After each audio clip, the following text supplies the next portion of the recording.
So here we are at the Undercity Ruins. They are known in-game as the Ruins of Nosti. That is their kind of in-game lore name. This is just the entrance. You go inside this big cathedral here. And as we go inside, you can actually see some of the very intense environmental work that our environment artists did. All of this really pretty scaffolding, this broken down look. There's a lot of this kind of ruins feel to much of the structures that are out here in the desert. I'm going to have to crouch and walk underneath this. And then we are heading down into the ruins. So this is probably the most difficult of the three caves. And as far as I'm concerned, it is probably the most beautiful of them as well. Huge shout out to our level designers who did an enormous amount of work making these things just absolutely breathtaking to explore.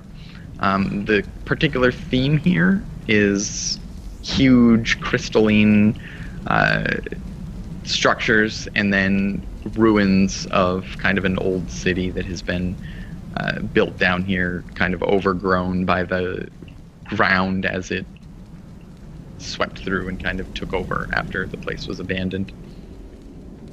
You can see these light shafts actually that pour through from above. We control these by the day cycle, so as it becomes nighttime, these will actually disappear, and as the sun comes up and brightens everything up, the light shafts come back.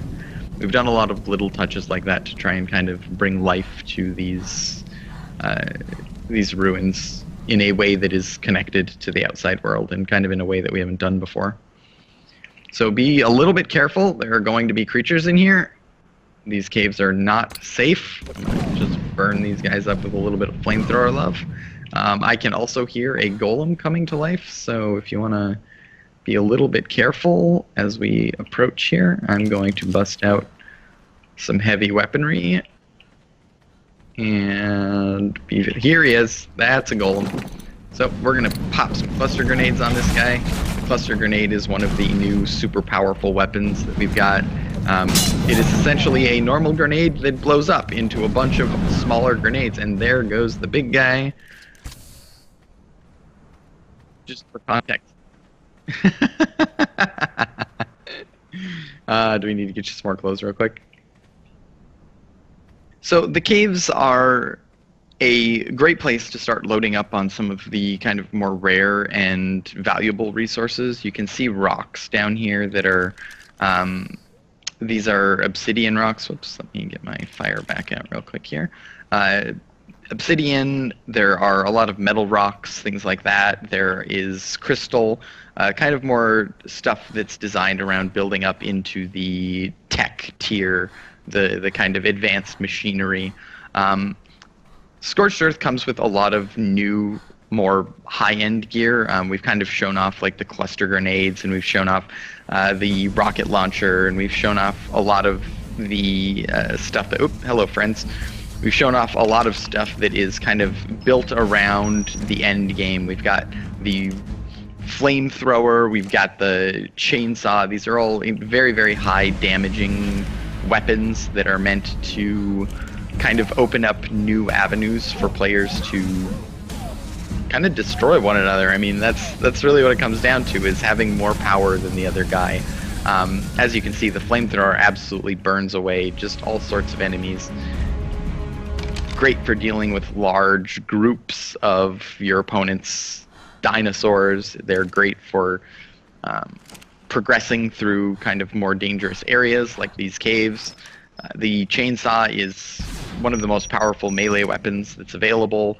The rocket launcher, the friggin' homing missiles are the bee's knees. You can target those things from a huge distance away, and they are not really... You can't just walk out of the way of them anymore. And while they're actually, I think, the most expensive piece of ammunition equipment in the whole game right now, the investment obviously is worth it.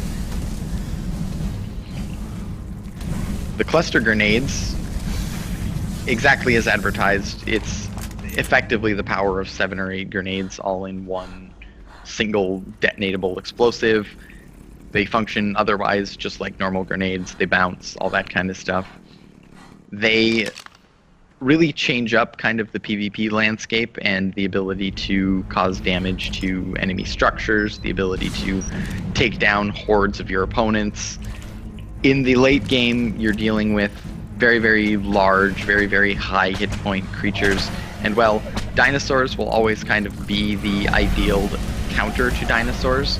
We wanted to give players on foot the ability to kind of hold their own against massive swarms of creatures and to fight back against those very, very large targets that previously you really wouldn't see that kind of an opportunity.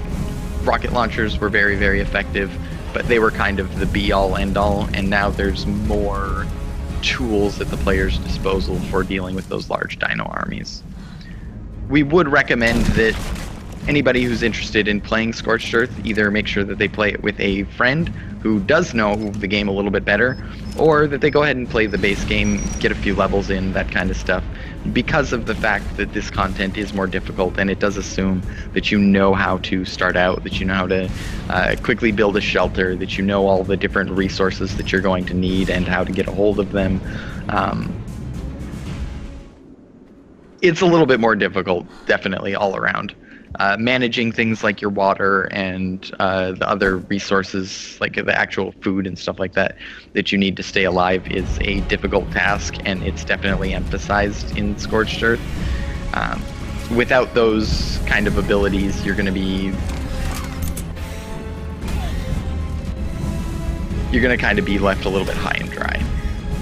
So here we have the kind of the big vista that comes with this particular cave. We have these on all of the caves, kind of a reward for the player getting down to the main chamber. You can see that we've kind of lit up the room over there on the far side to show you where you're headed to. We're going to go ahead and do the little jumping puzzle here now.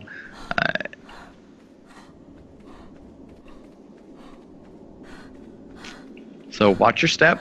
There is a gap here, and you do have to make these jumps or you do die. We kind of like to incorporate these kinds of actual physical gameplay elements rather than just walk in a line and kill everything in your path, just to kind of break up the monotony of otherwise run, run, run, kill, kill, kill. Once we get past the... Hello, missiles. Once we get past that there, head down this way, past some of this, again, just absolutely beautiful environmentals. Huge old chapel kind of taken over by all these massive crystals and stone.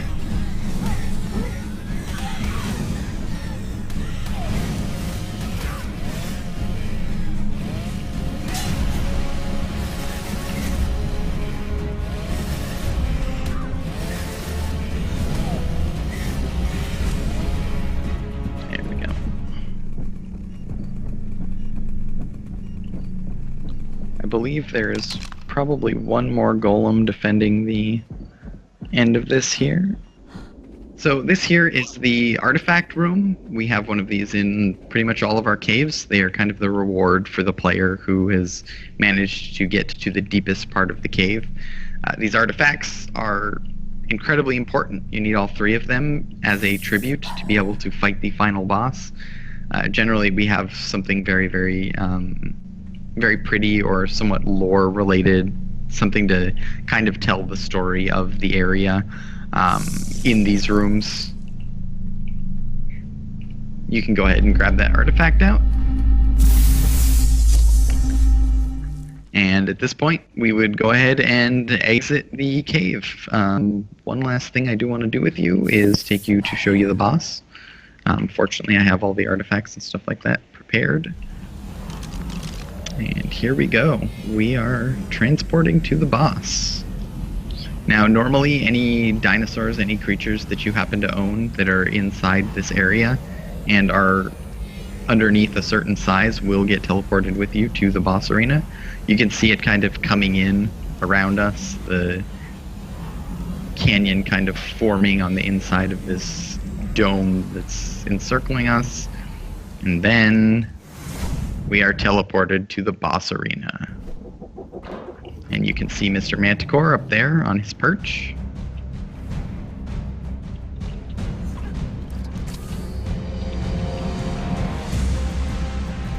And now the fight begins. And he is mean and very, very powerful. It's not really possible for us to kill him here, but you're free to take some shots at him until he summons all of his stuff up.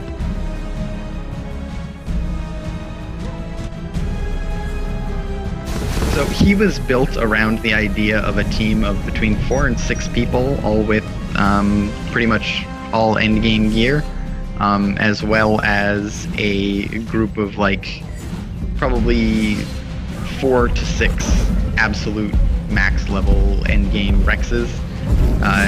The mileage you get will vary in terms of the other creatures you want to bring with, because on this map especially, endgame Rexes are really, really difficult to get a hold of.